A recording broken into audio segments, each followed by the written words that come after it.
Welcome back to the Cowboys Fan Show, everybody. My name is Tyler Ortega. Kimbry Temple here, and this man, you may have seen him if you've watched the show at all this season. It is Scott Jeter. He's our Fan of the Week.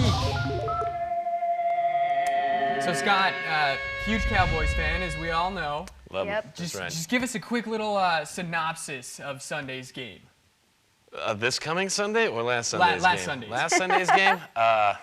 Green Bay did everything that we used to do and should have done. McCarthy took over the play calling because he had a game plan. Our offense, they can't sustain drives right now.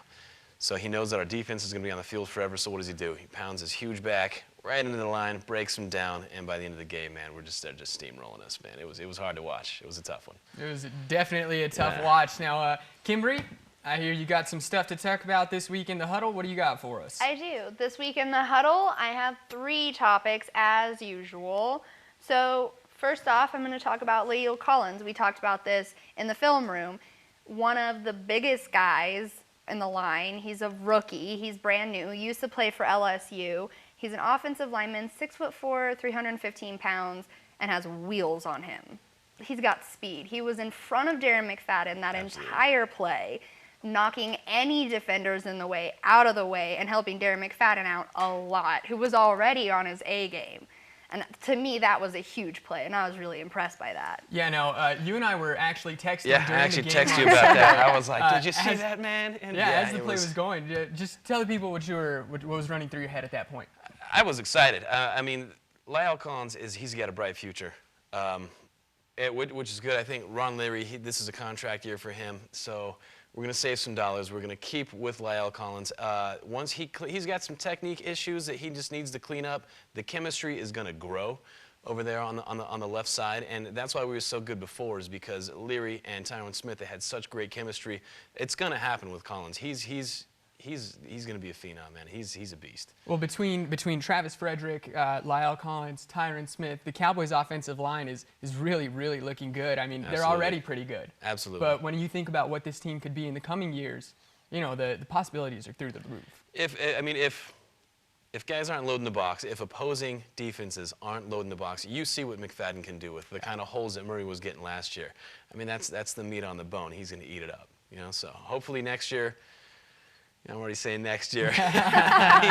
You know, we can get the ball downfield. We can get these guys open some holes, and I mean, I think McFadden, he's going to go for 1,000 this year, 1,500 next year if we got a better passing game. Right. What's next, Kimbry? Next up, Jerry Jones. He said some really insane things this past week, and I've read some reports on it. He was saying during the middle of the game, which coaches have to say, they're still playoff hopeful. But towards the end of this game and at the end of this game, after a big loss to Green Bay, it's disappointing and fans aren't happy.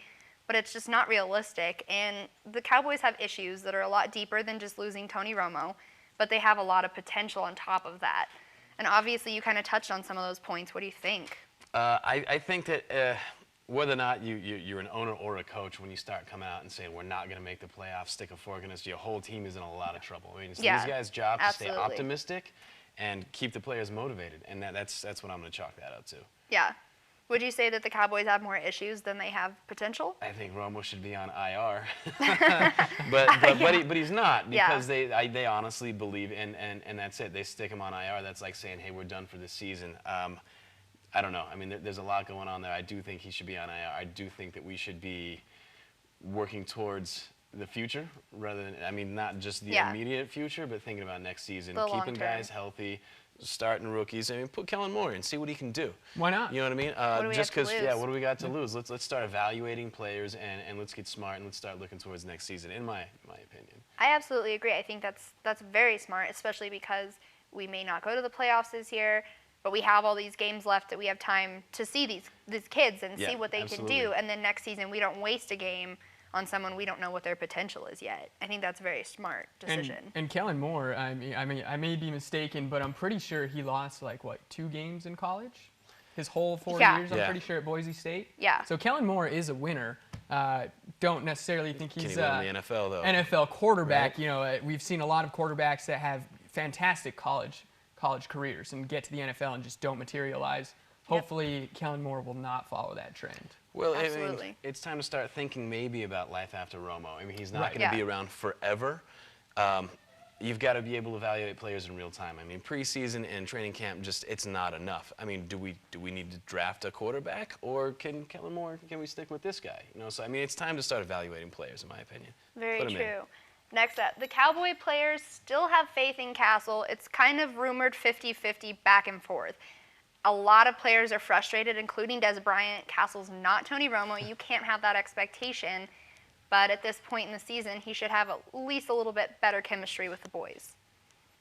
I'm saying, I think, for my personal opinion, he's had a few weeks to build that chemistry. Should have at least a little bit more consistency with some of his receivers. I'm with you. I mean, and the thing with Castle is when you watch these games, he's either late on his throws, Yeah. or he's throwing high, which means he doesn't have confidence, which means that he's not comfortable with the playbook. No. I completely agree. He's had ample time to study the playbook, to build chemistry with these guys, and it's just not happening. He's clearly uncomfortable in these games. Yeah. He's going to Witten fairly consistently, and that's working out.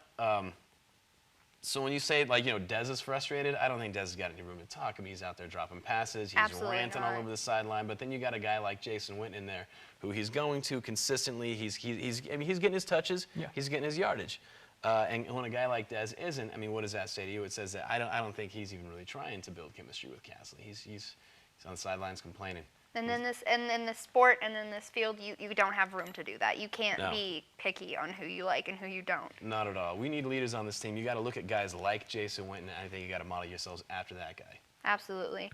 And I think that's pretty much all I have to talk to you guys about.